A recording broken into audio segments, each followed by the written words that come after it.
الحمد للہ رب العالمین والصلاة والسلام علی رسولہ الامین وعلی آلہ وصحبہ وسلم تسلیما کثیرا اما بعد فاعوذ باللہ من الشیطان الرجیم بسم اللہ الرحمن الرحیم ولو اننا نزلنا الیہم الملائکہ وکلمہم الموتى وحشرنا علیہم کل شیء قبلا ما كانوا لیؤمنوا الا ان یشاء اللہ ولکن اکثرہم یجہلون۔ سامعین و ناظرین کرام، آج اللہ کی توفیق سے 8ویں پارے کے جستہ جستہ مقامات کی اسٹڈی کریں گے۔ 8ویں پارے کا پہلا نصف سورہ انعام کے آخری حصے پر مشتمل ہے اور دوسرا نصف سورۃ الاعراف کے پہلے حصے پر مشتمل ہے۔ 8ویں پارے کے آغاز میں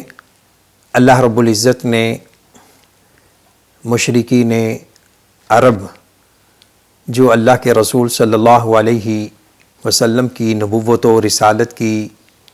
تصدیق کے لیے اور آپ کو زج کرنے کے لیے طرح طرح کے مطالبات کر رہے تھے، تو اللہ رب العزت نے ان کا جواب دیتے ہوئے فرمایا کہ اگر ہم ان کے پاس فرشتے بھیج دیتے اور ان سے مردے باتیں کرنے لگتے اور ہم تمام موجودات کو ان کے پاس ان کی آنکھوں کے روبرو لا کر جمع کر دیتے، تب بھی یہ لوگ ہرگز ایمان نہ لاتے۔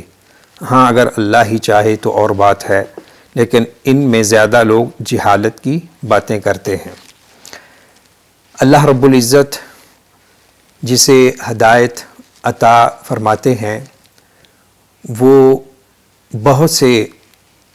دلائل براہین کو جو پورے آفاق و انفس میں پھیلے ہوئے ہیں دیکھ کر ایمان لے آتا ہے، اور جس کا دل عناد، حسد، بغض، کینے سے یا طرح طرح کے شکوک و شبہات سے لبریز ہوتا ہے، وہ ایسے مطالبے کرتا ہے کہ نہ تو ان مطالبوں کی تکمیل میں اسے کوئی مزید بصیرت حاصل ہوتی ہے اور نہ ہی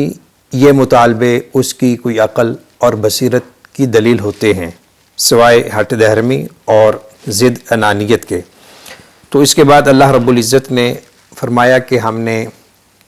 ہر نبی کے دشمن بنائے جن کا تعلق انسانوں سے بھی تھا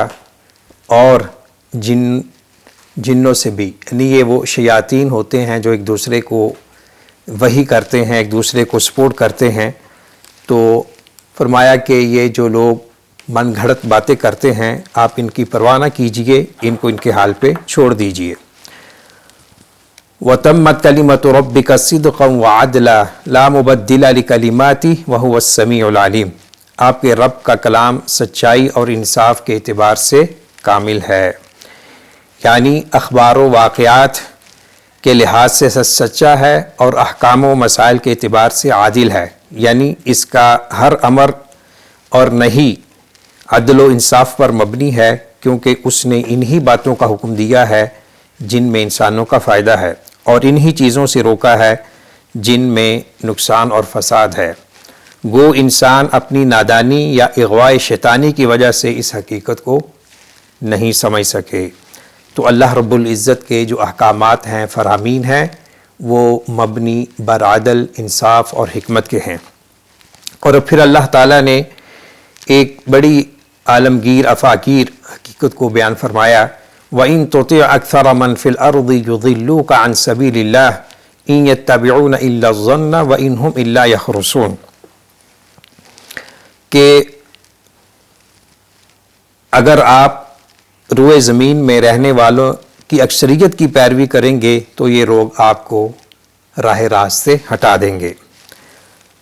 قرآن کریم کی اس بیان کردہ حقیقت کا بھی واقعہ کے طور پہ ہر دور میں مشاہدہ کیا جا سکتا ہے۔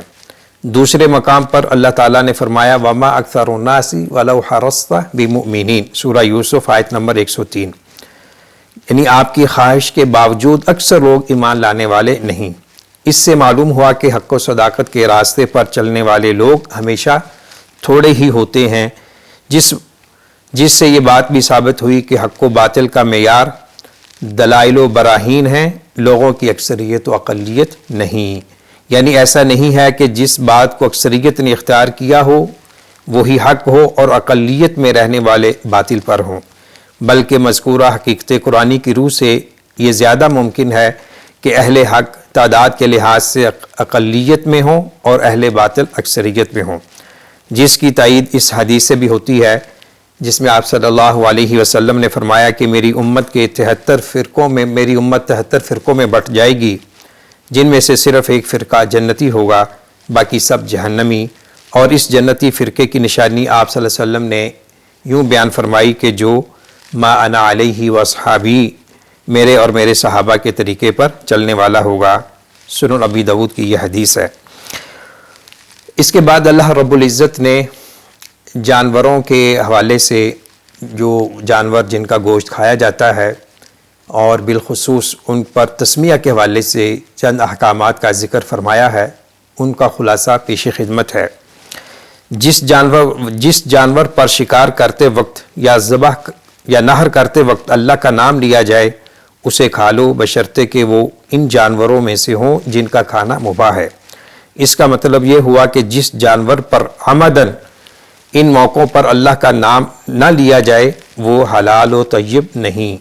البتہ اس سے ایسی صورت مستثنیٰ ہے کہ جس میں یہ التباس ہو کہ ذبح کے وقت ذبح کرنے والے نے اللہ کا نام لیا یا نہیں، اس میں حکم یہ ہے کہ اللہ کا نام لے کر اسے کھا لو۔ حدیث میں اس کی وضاحت ہے۔ حضرت عائشہ رضی اللہ تعالی عنہا نے رسول اللہ صلی اللہ علیہ وسلم سے پوچھا، کچھ لوگ ہمارے پاس گوشت لے کر آتے ہیں، یعنی کچھ عربی لوگ ہمارے جو نئے نئے مسلمان ہوئے اور اسلامی تعلیم و تربیت سے پوری طرح بہرہ نہیں تھے، ان کی طرف سے، عربیوں کی طرف سے گوشت آتا ہے، ہم نہیں جانتے کہ انہوں نے اللہ کا نام لیا یا نہیں۔ تو آپ صلی اللہ علیہ وسلم نے فرمایا سموا علیہ انتم وکلوا، کہ آپ اس کھانے پر، یعنی جب وہ گوشت آپ کھانے لگو اس پر اللہ کا نام لے لیا کرو اور کھا لیا کرو۔ صحیح بخاری کی یہ حدیث ہے۔ تو اس کے بعد اللہ رب العزت کا ارشاد گرامی ہے، آیت نمبر 122، أَوَمَنْ كَانَ مَيْتًا فَأَحْيَيْنَاهُ وَجَعَلْنَا لَهُ نُورًا يَمْشِي بِهِ فِي النَّاسِ كَمَنْ مَثَلُهُ فِي الظُّلُمَاتِ لَيْسَ بِخَارِجٍ مِنْهَا كَذَلِكَ زُيِّنَ لِلْكَافِرِينَ مَا كَانُوا يَعْمَلُونَ۔ اس آیت کریمہ میں اللہ تعالیٰ نے کافر کو میت یعنی مردہ اور مومن کو حی یعنی زندہ قرار دیا ہے، اس لیے کہ کافر کفر و ضلالت کی تاریکیوں میں بھٹکا پھرتا ہے اور اس سے نکل ہی نہیں پاتا، جس کا نتیجہ ہلاکت و بربادی ہے، اور مومن کے دل کو اللہ تعالیٰ ایمان کے ذریعے زندہ فرما دیتے ہیں، جس سے زندگی کی راہیں اس کے لیے روشن ہو جاتی ہیں اور وہ ایمان و ہدایت کے راستے پر گامزن ہو جاتا ہے، جس کا نتیجہ کامیابی و کامرانی ہے۔ اسی طرح کا مضمون اللہ تعالیٰ نے دوسری آیات میں بھی بیان فرمایا ہے، مثلا اللہ ولی الذین آمنوا یخرجهم من الظلمات الى النور والذین کفروا اولیاؤہم الطاغوت یخرجونہم من النور الى الظلمات۔ خلاصہ کلام یہ ہے اس حوالے سے کہ جو شخص ایمان سے لبریز ہے اس کے دل میں نور ہدایت ہوتا ہے اور وہ اللہ کے ذکر سے زندہ شمار ہوتا ہے، اور جو کفر، شرک، خرافات، بدعات کی گمراہیوں میں مبتلا ہوتا ہے تو اس کے دل میں تاریکی ہوتی ہے اور وہ اللہ کی رحمت سے دور ہوتا ہے۔ اگلی آیت میں فرمایا وَكَذَلِكَ جَعَلْنَا فِي كُلِّ قَرْيَةٍ أَكَابِرَ مُجْرِمِيهَا لِيَمْكُرُوا فِيهَا وَمَا يَمْكُرُونَ إِلَّا بِأَنفُسِهِمْ وَمَا يَشْعُرُونَ۔ اس کا محاصل یہ ہے کہ اللہ رب العزت کی یہ سنت ہے کہ کسی بستی کو جب ہلاک کرنا ہوتا ہے تو اس بستی کے جو اہل ثروت ہو لوگ ہوتے ہیں، بڑے ہوتے ہیں اسٹیٹس میں، منصب میں، تو وہ اس میں فسق و فجور کرنے لگتے ہیں اور یہ مشاہدے کی بات ہے کہ معاشروں میں اکثر اسی قسم کے لوگوں کے فساد کی وجہ سے ایک وبال آتا ہے جو ساری قوم کو اپنی لپیٹ میں لے لیتا ہے۔ اس سے مراد کافروں اور فاسقوں کے سرغنے اور کھڑ پینچ قسم کے لوگ، کیونکہ یہی انبیاء اور داعیان حق کی مخالفت میں پیش ہوتے ہیں اور عام لوگ تو صرف ان کے پیچھے لگنے والے ہوتے ہیں، اس لیے ان کا بطور خاص ذکر کیا۔ اس کے علاوہ ایسے لوگ عام طور پر دنیاوی دولت اور خاندانی وجاہت کے اعتبار سے بھی نمایاں ہوتے ہیں، اس لیے مخالفت حق میں ممتاز ہوتے ہیں۔ پھر اللہ رب العزت نے فرمایا فَمَن يُرِدِ اللَّهُ أَن يَهْدِيَهُ يَشْرَحْ صَدْرَهُ لِلْإِسْلَامِ وَمَن يُرِدْ أَن يُضِلَّهُ يَجْعَلْ صَدْرَهُ ضَيِّقًا حَرَجًا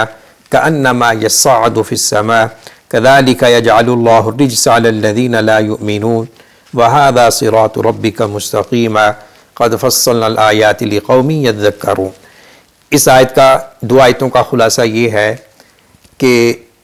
جسے اللہ رب العزت ہدایت نصیب فرماتے ہیں اس کا دل کھلا ہوتا ہے، وسیع و ظرف ہوتا ہے، اس کے دل میں نور ایمان ہوتا ہے، اور جسے اللہ تعالیٰ گمراہ کرنا چاہتے ہیں اس کے دل کو تنگ کر دیتے ہیں، یعنی اس شخص کی طرح کہ جو آسمان کی طرف چڑھنے کی کوشش کرتا ہے لیکن چڑھ نہیں سکتا۔ تو جو ہدایت پر ہوتا ہے وہی صراط مستقیم پر ہوتا ہے۔ پھر کچھ جن اور جو مستکبرین انس ہیں ان کا ذکر ہے کہ یہ ایک دوسرے کو سپورٹ کرتے ہیں۔ تو آگے بڑھتے ہوئے فرمایا کہ یا معشر الجن والانس الم یأتکم رسل منکم یقصون علیکم آیاتی وینذرونکم لقاء یومکم ھذا قالوا شہدنا علی انفسنا وغرتهم الحیاۃ الدنیا وشہدوا علی انفسہم انہم کانوا کافرین۔ تو اس آیت اور اس سے پہلی آیات کا لب لباب یہ ہے کہ جن اور انس یہ اللہ کی مخلوق ہیں، اور ان دونوں میں سے نیک فطرت بھی ہیں اور بد فطرت بھی ہیں۔ تو اللہ کے رسول صلی اللہ علیہ وسلم کی نبوت و رسالت کائنات کے تمام جنوں اور انسانوں کے لیے ہے۔ تو جن بھی ایک مکلف مخلوق ہے، اور ایک حدیث کی روشنی میں فرشتوں کی تخلیق نور سے ہوئی ہے، جنوں کی آگ سے ہوئی ہے، اور انسان کی مٹی سے۔ اور مٹی کے جو خصائص ہیں ان میں یہ ہے کہ ان میں نرم خوئی ہوتی ہے اور تواضع ہوتی ہے، اور جو حضرت انسان ابو البشر آدم علیہ السلام کی تخلیق بھی مٹی سے ہوئی ہے۔ شیطان مردود ابلیس نے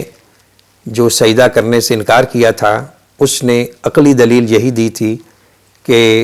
میں آگ سے پیدا کیا گیا ہوں، یہ مٹی سے پیدا ہوا ہے، تو آگ مٹی کو کیسے سجدہ کرے، یہ اس کی خام خیالی تھی۔ دیکھا جائے تو آگ کی نسبت جو مٹی کے خصائص خصوصیات ہیں وہ آگ سے بدرجہ بہتر ہیں۔ آگ میں جلانا ہے، اشتعال ہے، بھڑکنا ہے، جبکہ زمین کی خصوصیات میں کہ وہ ہر چیز کو اپنے دامن میں سمو لیتی ہے۔ وَرَبُّكَ الْغَنِيُّ ذُو الرَّحْمَةِ إِن يَشَأْ يُذْهِبْكُمْ وَيَأْتِ إِن يَشَأْ يُذْهِبْكُمْ وَيَسْتَخْلِفْ مِن بَعْدِكُم مَّا يَشَاءُ كَمَا أَنشَأَكُم مِّن ذُرِّيَّةِ قَوْمٍ آخَرِينَ۔ پھر اللہ نے تنبیہ کی ہے کہ اللہ بے نیاز ہے، رحمت والا ہے۔ اگر اللہ تمہیں لے جائے اور تمہارے بعد کسی دوسری قوم کو یہاں بسا دے تو یہ اللہ کے سامنے کوئی مشکل کام نہیں ہے۔ یعنی تنبیہ ہے، انذار ہے کہ اگر تم حق کو قبول نہیں کرو گے تو ہو سکتا ہے کہ تمہیں کوئی آفت عذاب دبوچ لے اور تمہارے بعد کوئی ایسی لوگ آئیں، ایسی قومیں آئیں جو اللہ رب العزت کے احکامات کے مطابق زندگی گزاریں۔ قُلْ يَا قَوْمِ اعْمَلُوا عَلَى مَكَانَتِكُمْ إِنِّي عَامِلٌ فَسَوْفَ تَعْلَمُونَ مَنْ تَكُونُ لَهُ عَاقِبَةُ الدَّارِ إِنَّهُ لَا يُفْلِحُ الظَّالِمُونَ۔ یہاں بھی اللہ نے فرمایا کہ میری قوم کہہ دی، آپ صلی اللہ علیہ وسلم سے اعلان کروایا جا رہا ہے، میری قوم تم اپنی حالت پر عمل کرتے رہو، میں بھی عمل کرتے رہوں گا۔ تو یعنی آپ صلی اللہ علیہ وسلم نے جب ہر طرح کی ان کے سامنے اپنی حقانیت صداقت کی دلیل رکھی تو نہیں مانے، تو پھر کہا کہ تمہارا عمل تمہارے ساتھ، میرا عمل میرے ساتھ ہے۔ یہ کفر اور معصیت پر قائم رہنے کی اجازت نہیں ہے بلکہ سخت وعید ہے، جیسا کہ اگلے الفاظ سے بھی واضح ہو رہا ہے۔ فسوف تعلمون، جس طرح دوسرے مقام پر فرمایا وَقُلْ لِلَّذِينَ لَا يُؤْمِنُونَ اعْمَلُوا عَلَى مَكَانَتِكُمْ إِنَّا عَامِلُونَ وَانْتَظِرُوا إِنَّا مُنْتَظِرُونَ۔ تو اس کے بعد اللہ رب العزت نے مشرکین مکہ کے خود ساختہ ان چند عقائد کا ابطال کیا ہے، ان کی تردید کی ہے کہ جو جانوروں کے حوالے سے انہوں نے بنائے ہوئے تھے۔ کچھ جانوروں کو اللہ کے لیے خاص کرتے تھے، کچھ جانوروں کو نظر و نیاز کے طور پہ جانوروں کے لیے خاص کیا ہوا تھا، اپنے معبودان باطلہ کے لیے۔ تو اللہ رب العزت نے اس کی تردید کی ہے، اور اللہ رب العزت نے دلائل میں سے اپنی جو توحید کے دلائل میں سے یہ بھی فرمایا وَهُوَ الَّذِي أَنشَأَ جَنَّاتٍ مَعْرُوشَاتٍ وَغَيْرَ مَعْرُوشَاتٍ وَالنَّخْلَ وَالزَّرْعَ مُخْتَلِفًا أُكُلُهُ وَالزَّيْتُونَ وَالرُّمَّانَ مُتَشَابِهًا وَغَيْرَ مُتَشَابِهٍ، یعنی یہ مختلف قسم کے پھل، مختلف قسم کی زمین کی نعمتیں، یہ اللہ رب العزت کی دلائل توحید ہیں۔ اور اسی ضمن میں آخر میں فرمایا وَلَا تُسْرِفُوا إِنَّهُ لَا يُحِبُّ الْمُسْرِفِينَ، کہ اسراف نہ کرو، بے شک اللہ تعالیٰ اسراف کرنے والوں کو پسند نہیں کرتا۔ سورہ الاعراف کی ایک آیت ہے کُلُوا وَاشْرَبُوا وَلَا تُسْرِفُوا إِنَّهُ لَا يُحِبُّ الْمُسْرِفِينَ، یہ قرآن کریم کا بڑا فصیح و بلیغ جامع جملہ ہے۔ اس میں اللہ تعالیٰ نے زندگی گزارنے کے ایک دو کلیے جو بیان کیے ہیں وہ بہت ہی جامع ہیں، بلکہ بعض اطباء یہ کہتے ہیں کہ ان دو جملوں میں یعنی کلوا واشربوا انہ لا یحب المسرفین میں اللہ نے پوری طب کے اصولوں کو جمع کر دیا ہے کہ کھاؤ پیو اور اسراف نہ کرو، تو اس میں درس اعتدال ہے۔ تو اس لیے بعض کہتے ہیں اس کا تعلق حکام سے ہے، یعنی یہ زکوٰۃ کے حوالے سے وَآتُوا حَقَّهُ يَوْمَ حَصَادِهِ وَلَا تُسْرِفُوا إِنَّهُ لَا يُحِبُّ الْمُسْرِفِينَ۔ تو اس ضمن میں بعض اہل علم نے لکھا ہے کہ کھانے میں اسراف مت کرو، کیونکہ بسیار خوری عقل اور جسم دونوں کے لیے مضر ہے۔ اسراف کے یہ سارے ہی مفہوم اپنی اپنی جگہ درست ہیں، اس لیے سارے ہی مفہوم مراد ہو سکتے ہیں۔ دوسرے مقامات پر اللہ تعالیٰ نے کھانے پینے میں بھی اسراف سے منع فرمایا ہے، جس سے واضح ہے کہ کھانے پینے میں بھی اعتدال بہت ضروری ہے، اور اس سے تجاوز اللہ کی نافرمانی ہے۔ آج کل مسلمانوں نے اس اسراف کو اپنی امارت کے اظہار کے لیے نعمت بنا لیا ہے، اللہ المستعان۔ تو اس کے بعد ان چوپاؤں کا ذکر ہے جو اللہ نے حلال کیے ہیں، اور چند حرام کردہ چیزوں کا ذکر ہے، اور ایک جامع آیت ہے جسے تفسیر کی زبان میں وصایہ عشر بھی کہا گیا ہے کہ اللہ رب العزت نے ان چیزوں کو یہاں بیان فرمایا ہے کہ جو ہر مسلمان کے لیے ایک آؤٹ لائن ہیں، وہ ضروری ہیں۔ وہ آیت نمبر ہے قُلْ تَعَالَوْا أَتْلُ مَا حَرَّمَ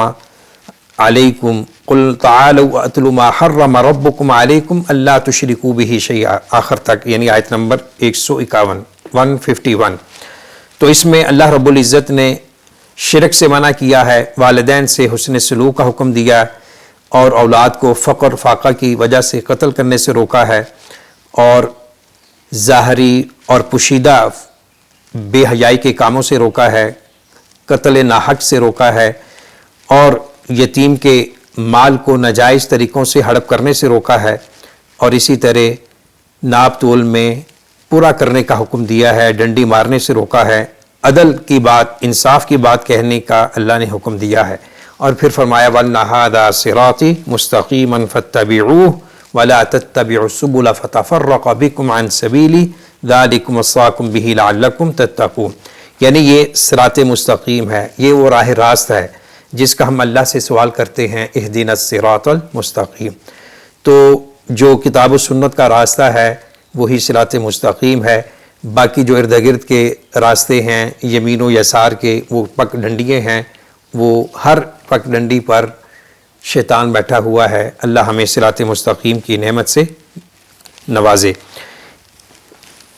اسی پارے کی آخری آیات میں اللہ رب العزت فرماتے ہیں ان الذین فرقوا دینہم وکانوا شیعا لست منہم فی شیء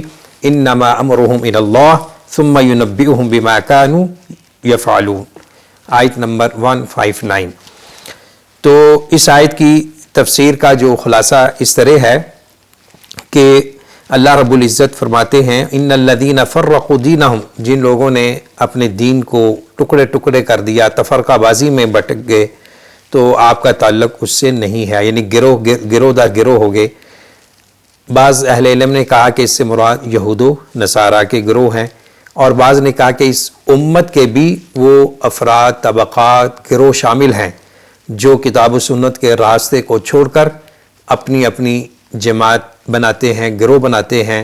اپنی اپنی شخصیات کی طرف اور اپنے اپنے فلسفوں کی طرف لوگوں کو بلاتے ہیں کتاب و سنت سے ہٹ کر، وہ بھی اس سے مراد ہیں۔ پھر فرمایا من جاء بالحسنۃ فلہ عشر امثالھا، کہ جو نیک نیکی کرتا ہے اللہ تعالیٰ اسے 10 نیکیوں کے برابر بدلہ عطا فرمائیں گے، اور دوسری نصوص میں ہے کہ ایک نیکی کا بدلہ 10 سے لے کر 700 گنا تک ہے۔ البتہ جو برائی ہے، ایک برائی، ایک اس کا سزا جو ہے ایک ہی برائی کے بدلے ہوگی، یہ اللہ کا فضل اور احسان ہے۔ قل ان صلاتی و نسکی و محیای و مماتی للہ رب العالمین، اعلان کر دیجئے آپ صلی اللہ علیہ وسلم کی زبان مبارک سے کہ میری نماز، میری قربانی، میری عبادت، میرا جینا، میرا مرنا سب اللہ کے لیے ہے۔ یہ ہے انسان کی زندگی کا مقصد کہ اول تاخر انسان عقیدہ توحید میں ہی رہتا ہے، اور یہی اس کی حقیقت ہے، یہی اس کا پس منظر ہے، اور یہی اس کا انجام ہونا چاہیے کہ اس کی زندگی کا لمحہ لمحہ اور اس کی زندگی کے تمام ادوار اللہ رب العزت کی خوشنودی کے لیے صرف ہونے چاہیے۔ سورہ اعراف مکیہ ہے، اس میں 206 آیتیں اور 24 رکوع ہیں۔ تو اعراف عرف کی جمع ہے، یہ جنت اور جہنم کے درمیان جو ایک فصیل ہوگی اس کے اوپر کی جو جگہ ہے اس کو اعراف کہتے ہیں۔ اور اہل علم نے یہ بھی لکھا ہے کہ کسی مرغے کی جو کلغی ہوتی ہے یا اونٹ کی گردن کے بالوں کا بلائی حصہ، اس کو عرف کہتے ہیں، یہ اعراف اس کی جمع ہے۔ تو اس کی مناسبت یہ ہے کہ قیامت کے دن جنت اور جہنم کے درمیان جو حد فاصل ہوگی، فصیل ہوگی، اس کے اوپر کچھ وہ لوگ ہوں گے کہ جن کی نیکیاں اور برائیاں برابر ہوں گی، نہ وہ اپنی نیکیوں کی وجہ سے جنت میں جا سکیں گے اور نہ اپنی برائیوں کی وجہ سے وہ جہنم میں جانے کے مستحق ہوں گے۔ وہ اس مقام پر بیٹھ کر دونوں گروہوں کا منظر دیکھیں گے، جنت والوں کو دیکھ کر خوش ہوں گے، خواہش کریں گے کہ اللہ ہمیں اس میں داخل کر دے، جہنم والوں کو دیکھ کر وہ اظہار تاسف کریں گے، اور ان جہنم والوں کو جن کو وہ دنیا میں جانتے تھے ان کو دیکھ کر ان پر لعن طعن کریں گے کہ تم دنیا میں بڑے بنتے پھرتے تھے، آج تمہارا مال، تمہارا سٹیٹس اور جو تم دنیا میں کماتے تھے وہ چیزیں تمہارے کام نہیں آئیں۔ اسی طرح اسی سورہ کریمہ میں جنت اور اہل جہنم کا ایک مکالمہ ہے، مذاکرہ ہے۔ تو اس سورہ کے آغاز میں فرمایا کہ اللہ رب العزت نے آپ کی طرف کتاب نازل کی ہے تو آپ قوم کو ڈرائیے، اور اس وجہ سے آپ کے سینے میں کوئی تنگی نہیں ہونی چاہیے۔ اتبعوا ما انزل الیکم من ربکم ولا تتبعوا من دونہ اولیاء قلیلا ما تذکرون۔ یہ تیسری آیت، اس کا خلاصہ یہ ہے کہ آپ اتباع کیجئے اس کی جو نازل کیا گیا تمہارے رب کی طرف، اور اس کے علاوہ کسی اور کی اتباع نہ کیجئے۔ تو